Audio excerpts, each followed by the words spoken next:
میری عمر 40 سال ہے اور اب تک میری شادی نہیں ہو سکی۔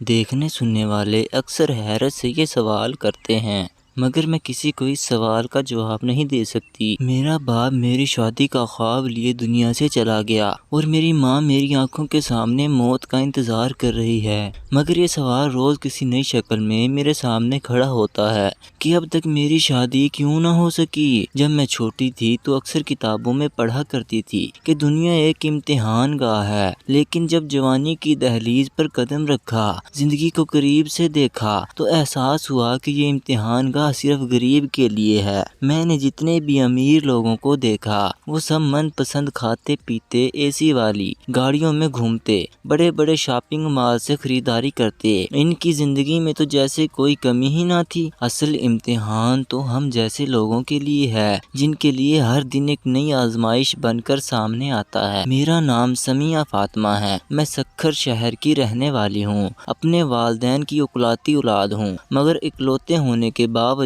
وہ لاڈ پیار اور آشائش جو اکثر اکلوتے بچوں کو میسر ہوتی ہے، میرے نصیب میں نہیں تھی۔ میرے والد بشیر احمد شہر کے چوک پر جوتے گانٹھا کرتے تھے، یعنی ایک موچی تھے۔ میری والدہ لوگوں کے گھروں میں کام کرتی۔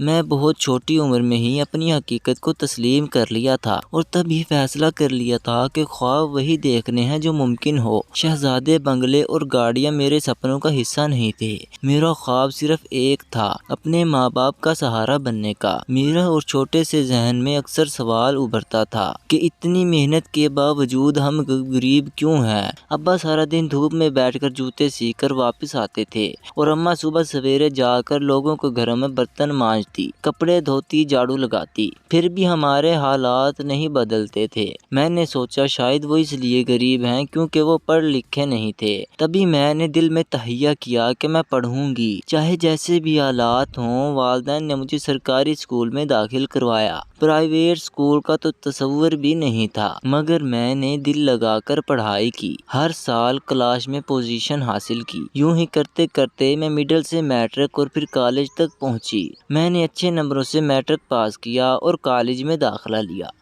لیکن تب والدین کا کہنا شروع کر دیا کہ اب بس کرو، گھر بیٹھو، سلائی کڑھائی سیکھو، کیونکہ ان کے نزدیک تعلیم سے زیادہ ضروری کام گھر کا سیکھنا تھا۔ مگر میرا دل کچھ اور چاہتا تھا۔ میں جانتی تھی کہ اگر مجھے اس زندگی سے نکلنا ہے تو مجھے پڑھنا ہوگا۔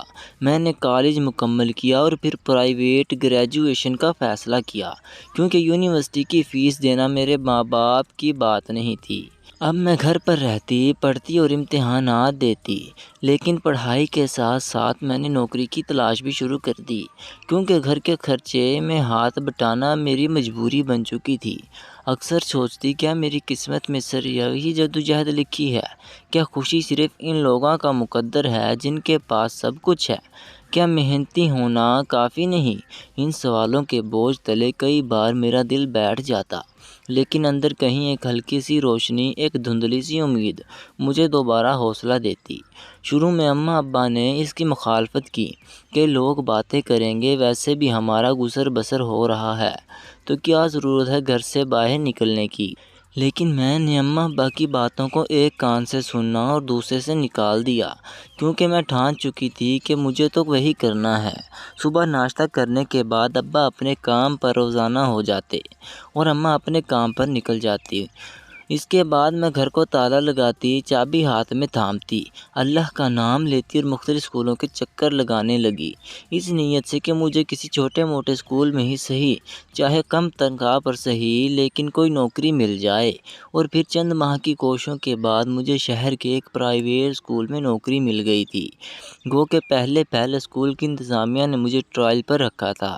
ان کا کہنا تھا کہ آپ چند ماہ پڑھائیں گی، ہم آپ کی کارکردگی کو دیکھیں گے، اگر آپ کی کارکردگی بہتر ہوئی تو ہم آپ کو مستقل طور پر نوکری دے دیں گے۔ لیکن آپ دیکھنے اور سننے والوں کو بتاتی چلوں کہ یہاں اسکول میں میری پہلی نوکری جو لگی تھی، میری پہلی تنخواہ 8,000 روپے تھی، اور یہ 8,000 روپے میرے لیے بہت تھا۔ جب میں ابا کو بتایا تو وہ بھی بہت خوش ہوئے، کیونکہ ابا تو 8,000 شاید 2 مہینوں میں بناتے تھے، اور یہاں میری ایک ماہ کی کمائی 8,000 روپے تھی۔ ابا نے خوشی خوشی مجھے اجازت دے دی، لیکن ساتھ ہی ڈھیروں نصیحتیں بھی کی، جن کو میں بڑی توجہ اور غور سے سنا، اور اپنے باپ کی انہی نصیحتوں کو اپنے پلو سے باندھ لیا اور دنیا کے اس سمندر میں اتر گئی۔ اپنے ماں باپ کا ساتھ دینے کے لیے، اپنے ماں باپ کا ہاتھ بٹانے کے لیے ہم گھر کے 3 افراد تھے۔ ہماری یہ مثلث محنت مزدوری کرنے سے جٹی ہوئی تھی، اور جانتے ہیں تینوں کا مقصد کیا تھا؟ پہلے تو یہ مقصد صرف اماں اور ابا کا تھا کہ اپنی بیٹی کے جہیز کے لیے کچھ جوڑے جمع کر لیں، اور پھر میری ماں باپ کا ساتھ دینے کا فیصلہ کیا۔ جب میری تنخواہ آنے لگی تو اماں ابا میری تنخواہ میں سے 1 پائی خرچ نہیں کرتے تھے۔ وہ کہتے تھے اسے یوں تو سنبھال کر رکھ لو۔ 1-2 ماہ میں نے گھر کے پیسے سنبھال کر رکھے۔ پھر میں نے فیصلہ کیا کہ ہمیں بینک میں اکاؤنٹ کھلوا لینا چاہیے۔ ایک دن ابا کو ساتھ لیا اور بینک چلی گئی۔ ساری انفارمیشن ابا کے نام پر دی اور بینک اکاؤنٹ کھل گیا تھا۔ اب میری تنخواہ بھی بینک میں رکھوا دی جاتی تھی۔ ویسے بھی تو جو کوئی بحث ہوتی تو اماں ابا سے بینک میں رکھوا دیتے۔ ہم 1-1 پائی جمع کر رہے تھے، 1-1 پائی کو جوڑ رہے تھے، اور یہ سلسلہ کافی سالوں تک چلتا رہا۔ کچھ عرصہ میں نے ایک اسکول میں پرائیویٹ تدریس کے فرائض سر انجام دیے۔ اس کے بعد میں نے ایک اور بڑے اسکول کا رخ کیا، جہاں پر میری پہلی تنخواہ کچھ زیادہ تھی۔ میں بہت خوش تھی کہ سوچ کر، ایک تو بچت پہلے سے زیادہ ہو رہی ہے، دوسرا میں اپنے ماں باپ کا ساتھ دے رہی ہوں۔ اماں بھی دھیرے دھیرے میرے لیے کوئی نہ کوئی چھوٹی موٹی چیز بنا لیا کرتی تھی۔ ابا میرا رشتہ دیکھ رہے تھے۔ زندگی میں محرومیاں اب بھی بہت تھی، مگر اب جیسے میری زندگی کو ایک مقصد مل گیا تھا، اور میں صرف اس مقصد پر نظر رکھے ہوئے تھی، صرف اپنے اس مقصد پر کام کر رہی تھی۔ اور اس سارے عرصے میں نے اماں اور ابا نے مل کر بینک میں تقریباً 3 لاکھ کی رقم جمع کر لی تھی، اور یہ رقم ہمارے لیے بہت بڑی رقم تھی۔ میرے ماں باپ نے تو شاید 3 لاکھ روپے پوری زندگی میں اکٹھے کبھی نہ دیکھے ہوں گے۔ وہ بہت خوش تھے کہ اس رقم سے وہ میرے لیے جہیز بنائیں گے اور میری شادی کر دیں گے۔ اب میرے لیے رشتے دیکھ رہے تھے، اور یہ کام بھی بخوبی نپٹ چکا تھا۔ ابا کو ایک بہت ہی مناسب رشتہ ملا تھا۔ لڑکا کچہری میں کلرک تھا۔ اس کا نام امجد تھا۔ 3 بہنوں کا اکلوتا بھائی تھا، اور 2 بڑی بہنیں تھیں جو شادی شدہ تھیں، اور ایک بہن چھوٹی تھی، اور وہ بھی ابھی تک کنواری تھی۔ میری منگنی ہو چکی تھی۔ زندگی میں ایک اور رشتہ شامل ہو چکا تھا، ایک اور ذمہ داری کندھوں پر پڑنے والی تھی، اور اس کے ساتھ ساتھ ایک خوبصورت احساس بھی جنم لے چکا تھا۔ اپنے ساتھی کا ہم سفر کا سوچ کر ذہن میں اپنے آپ کو خوبصورت خیالات جنم لینے لگے تھے۔ میں زندگی میں آنے والے اس نئے دور کے بارے میں سوچ کر ہمیشہ خوشگواں رہتی تھی، مگر نہیں جانتی تھی کہ میرے آنے والی خوشیوں کو نظر لگنے والی ہے، یا شاید ان خوشیوں کا میرا کوئی حق نہیں تھا۔ نہیں، میری زندگی میں وہ دن آیا جس نے سب کچھ بدل کر رکھ دیا ہے، سب کچھ اجاڑ کر رکھ دیا۔ بنا تو ابھی کچھ تھا ہی نہیں۔ ابھی تو ہم قدم بڑھا رہے تھے، ابھی تو میں اپنے ماں باپ کے ساتھ مل کر خوشیوں کی طرف جانے کی تیاری کر رہی تھی، اور کسی نے ہمارے پیروں تلے سے زمین کھینچ لی۔ ہوا کچھ یوں کہ میں ایک روز اسکول سے واپس آئی، دوپہر کا کھانا کھایا، نماز ادا کی، اور میں کچھ دیر آرام کرنے کی غرض سے لیٹ گئی۔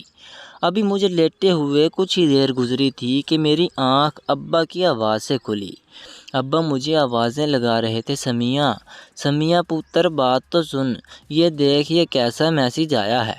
میں آنکھیں ملتے ہوئے سر پہ دوپٹہ اچھی طرح جما کر کمرے سے باہر نکل آئی۔ دیکھا تو ابا صحن میں بیٹھے ہوئے تھے، موبائل ہاتھ میں پکڑا ہوا تھا۔ میں نے کہا، جی ابا بتائیے کیا بات ہے؟ کہنے لگے، آج میں اسی لیے جلدی لوٹ آیا ہوں، ایک فون آیا تھا، مجھے تو اس کی سمجھ نہیں آ رہی تھی۔ میں نے کہا گھر جاتا ہوں تو فون کرتا ہوں۔ میں نے کہا لائیے مجھے دیجیے فون، ہوا کیا ہے؟ کیا بات ہے مجھے بتائیے۔ ابا کہنے لگا، یہ کسی نمبر سے فون آیا تھا، بینک سے بات کر رہا تھا لڑکا، وہ کچھ چیزیں پوچھ رہا تھا، اس نے اکاؤنٹ نمبر پوچھا تو میں نے بتا دیا، مکمل نام وغیرہ بھی پوچھا تو وہ بھی بتا دیا۔ کہہ رہا تھا بینک کا نمائندہ بات کر رہا ہوں، بینک کی طرف سے کوئی اپڈیٹ وغیرہ آئی ہے؟ میں نے کہا اچھا لائیے مجھے فون دیجیے۔ میں نے ابا کا فون لے کر وہ میسیج چیک کرنا شروع کیے اور جیسے ہی میری نظر ان میسیجز پر پڑی میرے قدموں تلے سے زمین نکل گئی، ہاتھ کانپنے لگے اور آنکھوں آگے اندھیرا چھا گیا۔ فون میرے ہاتھ میں لرزنے لگا۔ ابا میری طرف غور سے دیکھ رہے تھے، وہ میری بدلتی ہوئی حالت کو بھی دیکھ رہے تھے۔ میری حالت دیکھ کر ان کے چہرے پر بھی پریشانی پھیل گئی، ماتھے پر بل پڑ گئے اور فوراً ہی میرے کندھے پر ہاتھ رکھتے ہوئے کہنے لگے، سمیہ پتر کیا بات ہے، سب کچھ تو ہے نا، تو اتنی پریشان کیوں نظر آ رہی ہے؟ اور میں حیران پریشان نظروں سے اپنے غریب باپ کا چہرہ دیکھ رہی تھی اور سوچ رہی تھی کہ اسے کیا خبر کیسے دوں، اسے خبر کیسے سناؤں کہ اس کے بینک سے تمام رقم نکالی جا چکی ہے۔ اب میں دل ہی دل میں دعا کر رہی تھی کہ کاش یہ خبر غلط ہو، کاش ایسا کچھ نہ ہوا ہو، لیکن سامنے میسیج کی جو حقیقت تھی وہ بتا رہی تھی کہ یہ ہو چکا ہے۔ کسی نے ابا سے فون پر بینک کا نمائندہ بن کر بات کی تھی اور ابا سے فراڈ ہو چکا تھا۔ ہمارے بینک اکاؤنٹ میں جتنی بھی رقم موجود تھی وہ تمام کسی نے نکال لی تھی۔ میں نے ابا کو بہت محتاط الفاظ چنتے ہوئے خبر دی اور سنتے ہی ابا کی پلو ہو گیا۔ وہ بے ہوش ہو کر چائے پار کے پیچھے کو گر پڑے۔ اماں بھاگ کر گلاس میں پانی ڈال لائیں، ابا کے چہرے پر چھینٹے مارے۔ ابا ہوش میں آئے تو میں نے انہیں تسلی دی کہ ابا فکر مت کرے، میں کل بینک جاؤں گی، ہم اس بارے میں کچھ کرتے ہیں، میں پتہ کرتی ہوں کہ کیا ہو سکتا ہے، لیکن آپ اپنے آپ کو سنبھالیے، اس طرح تو آپ کی اپنی طبیعت خراب ہو جائے گی۔ میں ابا کو تو سمجھا رہی تھی، انہیں تسلی دے رہی تھی، انہیں فکر نہ کرنے کا کہہ رہی تھی، مگر سچ کہوں تو خود میرا دل ڈوبتا جا رہا تھا۔ ہماری محنت کی کمائی پائی پائی کے جمع کیا گیا پیسہ کوئی ایک پل میں کھینچ کر لے جا چکا تھا اور مجھے اس بھیانک حقیقت کو تسلیم کرنے میں بہت مشکل ہو رہی تھی، مگر ابھی بھی دل میں ایک امید باقی تھی کہ کل بینک کا جاؤں گی، وہاں جا کر معلوم کروں گی، شاید کوئی مثبت خبر مل جائے۔ وہ رات ہم گھر والوں نے جیسے کانٹوں پر گزاری تھی۔ گھر میں ہم 3 افراد تھے اور تینوں نے ہی رات جاگتے ہوئے گزاری تھی، ایک پل کے لیے بھی آنکھ نہ لگ سکی۔ اگلی صبح ہم تینوں تو صبح سویرے ہی اٹھ کر بیٹھ گئے، بے چینی تھی کہ چھپائے نہیں چھپ رہی تھی۔ ناشتہ کیا اور میں نے اسکول فون کر کے آنے سے معذرت کی طبیعت خرابی کا بہانہ بنا دیا اور اب مجھے بینک کے کھلنے کا انتظار تھا۔ بڑی شدت سے میں انتظار کر رہی تھی کہ جیسے بینک کھلے میں فوراً جاؤں اور اس بارے میں وہاں جا کر معلومات حاصل کروں۔ جیسے ہی بینک کھلنے کا ٹائم ہوا میں نے فوراً ابا کو ساتھ لیا اور ہم دو باپ بیٹی بینک جا پہنچے۔ وہاں جا کر میں نے اپنا تمام مسئلہ بیان کیا۔ ابا کے موبائل پر جو تمام میسیج دکھائے تو اس شخص نے اپنا سر تھام لیا اور کہنے لگا، بہن بہت ہی افسوسناک بات ہے، لیکن یہی حقیقت ہے، آپ لوگوں کے ساتھ فراڈ ہو چکا ہے۔ اور پھر اس کے بعد ایک لمبی کہانی ہے۔ میں نے بہت ہاتھ پیر مارے، بہت کوشش کی، ہر جگہ سے معلومات اکٹھی کی تو مجھے پتہ چلا کہ سائبر کرائم میں اس بارے میں ہم رپورٹ درج کروا سکتے ہیں، لیکن وہاں بھی ہزاروں چکر لگیں گے، آنے جانے کے کرائے الگ لگیں گے، مگر امید 100 میں سے تو شاید 5% بھی نہیں کہ وہ لوگ پکڑے جائیں جنہوں نے یہ کام کیا ہے۔ لیکن خبر میں اپنی طرف سے پوری کوشش کر رہی تھی، لگی ہوئی تھی، اسکول بھی جاتی تھی اور ساتھ ساتھ اس مسئلے کو بھی دیکھ رہی تھی کہ شاید کچھ بن جائے، شاید ہمارا ہاتھ کچھ آ جائے، مگر میرے ماں باپ تھک چکے تھے۔ میرے ابا کو اس واقعے کے بعد بخار ہونے لگا اور وہ پھر ہمیشہ کے لیے بستر کے ہو کر رہ گئے۔ ابا ہمت چھوڑ چکے تھے اور چارپائی پر لگ گئے تھے۔ اماں کام چھوڑ چکی تھی اور ابا کو دیکھ بھال کر رہی تھی اور اب صرف میری نوکری تھی جس سے گھر کا گزر بسر چل رہا تھا۔ میں ابا کا ساتھ ساتھ علاج کروا رہی تھی، مگر یہ علاج بہت معمولی سا تھا۔ محلے کے میڈیکل سٹور میں ابا کو دوا لے کر دے دیتی تھی، کیونکہ اس سے زیادہ تو میں کچھ کر ہی نہیں سکتی تھی۔ میری تنخواہ سے بمشکل گھر کا خرچ چل رہا تھا۔ جو جمع پونجی تھی وہ تو لوگ لے اڑے، جنہوں نے ایک فون کال اور ایک میسیج کے ذریعے ہماری ساری عمر کی جمع پونجی اچک لی تھی۔ ابا زیادہ عرصہ تک اس غم کو سہ نہ سکے، ابا نے اس دکھ کو اپنے سینے سے لگا لیا تھا اور پھر یہ دکھ باقی جان لے گیا۔ فقط 4 ماہ کے اندر اندر میرے ابا اللہ کو پیارے ہو گئے۔ انہوں نے آنکھیں بند کر لی۔ بڑے بھاری دل کے ساتھ میں نے اپنے باپ کو ہمیشہ کے لیے رخصت کر دی۔ باپ کے جانے کا غم الگ تھا، مگر یہ غم میری جان نکالنے کے لیے کافی تھا کہ میرے باپ کو صدمہ کس بات کا تھا اور غم کی المناک داستان یہیں پر ختم نہیں ہوئی، اس کے بعد میرا رشتہ بھی ٹوٹ گیا۔ لوگوں کو جب اس بارے میں خبر ملی کہ ہمارے ساتھ فراڈ ہو چکا ہے، ہماری تمام عمر کی جمع پونجی اڑ چکی ہے، ختم ہو چکی ہے، چورا چکا لے گئے ہیں، تو میری ساس نے صاف الفاظ میں رشتے سے انکار کر دیا۔ ان کا کہنا تھا کہ بغیر جہیز کے تو یہاں لڑکیوں کی لائن لگی ہے۔ میری ماں نے اس رشتے کو بچانے کے لیے بہت کوشش کی، حتیٰ کہ ان کے آگے ہاتھ بھی باندھے، مگر وہ اس ٹوٹتے ہوئے رشتوں کو بچا نہ پائی، اور آخر کار میرا رشتہ ٹوٹ گیا۔ ابا دنیا سے جا چکے تھے، میرا رشتہ ٹوٹ چکا تھا، اور اب جیسے جیسے وقت گزرتا جا رہا تھا، اماں کو یہ تکلیف یہ اندر چاٹ رہی تھی، انہیں یہ غم کھائے جا رہے تھے۔ وہ آدمی ہوتی جا رہی تھی۔ وہ میرے سامنے بڑی بہادر بنتی تھی، بڑی ہمت سے کام لیتی تھی، مسکراتی تھی، چہرے پہ مسکراہٹ رکھتی تھی، مجھے دکھانے کے لیے کہ وہ ٹھیک ہیں، وہ پریشان نہیں ہیں، مگر میں جانتی تھی وہ اندر سے ختم ہو رہی ہیں۔ پھر آہستہ آہستہ ان کی ہمت جواب دے گئی، وہ بیمار رہنے لگی۔ اب اماں نے کام بالکل بند کر دیا ہے، وہ گھر پہ رہتی ہیں، زیادہ تر بیمار رہتی ہیں، اور اب تنہائی اور غموں سے الجھنوں کے لیے میں بالکل تنہا رہ گئی ہوں۔ ابا کی وفات کو 10 سال گزر چکے ہیں، میری عمر اب 40 سال ہو چکی ہے۔ اکثر ملنے جلنے والی بڑی حیرت سے مجھے دیکھتی ہیں، فوراً یہ سوال کرنے لگتے ہیں، ارے 40 سال کی عمر کے باوجود آپ کی ابھی تک شادی کیوں نہیں ہوئی؟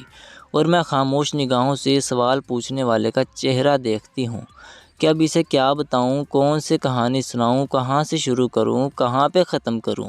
مجھے کچھ سمجھ نہیں آئی، اس لیے میں خاموش رہتی ہوں۔ ناظرین، مزید اس طرح کی سبق آموز کہانیاں اور واقعات سننے کے لیے ہماری ویڈیو کو لائک اور چینل کو سبسکرائب کریں۔ شکریہ، اللہ حافظ۔